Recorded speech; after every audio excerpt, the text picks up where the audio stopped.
Dalawa po ang patay matapos pagbabarili ng riding in tandem ang isang sasakyan sa Quezon City. Nasa pool nga sa video ang walang habas na pamamaril. Agad din namang tumakas ang mga sospek. Ayon sa QCPD, 12 basyo ng balang natagpuan sa crime scene. Palaisipan ang pagkakakilanlan ng mga salarin at kung ano ang motibo sa pamamaril. Nagsasagawa pa rin po ng hot pursuit operation laban sa mga sospek.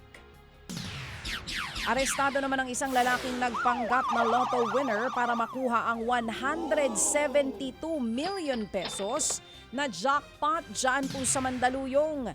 Ipinakita ng lalaki ang kanya umano'y winning ticket. Pero napansin ng staff ng PCSO na may tampering o kaya'y dinoktor ang isa sa mga numero.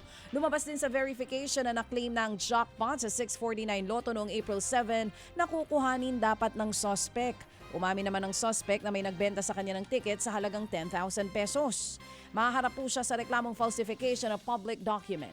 Ang babala ng PCSO, may mga paraan sila para maberipika kung peke o hindi ang ticket. Kabilang po dyan ang serial number na nakakabit sa mga tickets.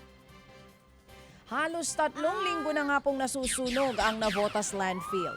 Nasa 90% ng 44 na hektaryang landfill ang nasusunog pa rin hanggang sa ngayon. Gumamit na po ng heavy equipment ang mga otoridad para tambakan ng lupa ang nasusunog na landfill. Hindi raw kasi basta maapula ang apoy sa pagbubuhos ng tubig. Ayon po sa Environmental Management Bureau ng DENR, bumalik na po sa good to moderate ang air quality sa malaking bahagi po yan ng Metro Manila. Paglilinaw naman ng ahensya, hindi lang dapat isisi sa Navotas Sanitary Landfill ang pagbaba ng kalidad ng hangin.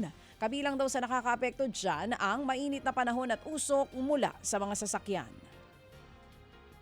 Sa iba pang balita, sumuko po sa pulisya ang isang protection agent na nag-viral dahil po sa pagdadala o pagbunot ng baril dyan po yan sa Makati. Voluntaryo niyang isinuko ang kanyang 45 caliber na baril at nagsumite ng kanyang salaysay. Nangyari nga pong insidente matapos ang sunod-sunod na banggaan ng mga sasakyan mula Taguig hanggang sa Makati. Nakita sa video ang lalaki na humawak ng baril habang may nangyayaring gulo sa kalsada.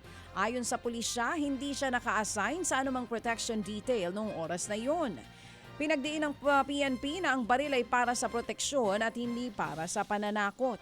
Posible itong maharap sa kasong alarm and scandal at pagbawi ng kaniyang lisensya. Mga kapatid, para sa iba pang mga balita at impormasyon, sundan niyo po kami sa X, Instagram, Facebook at syempre sa TikTok, True Network PH. Mag-subscribe din po kayo sa aming YouTube channel, True Network. May website din po tayo, truenetwork.ph, at pwede niyo rin po kaming mapanood sa Channel 19 ng aming True FM TV. Lagi pa rin makinig sa radyo dito po sa 105.9 True FM dahil dito, laging true sa'yo, kapatid.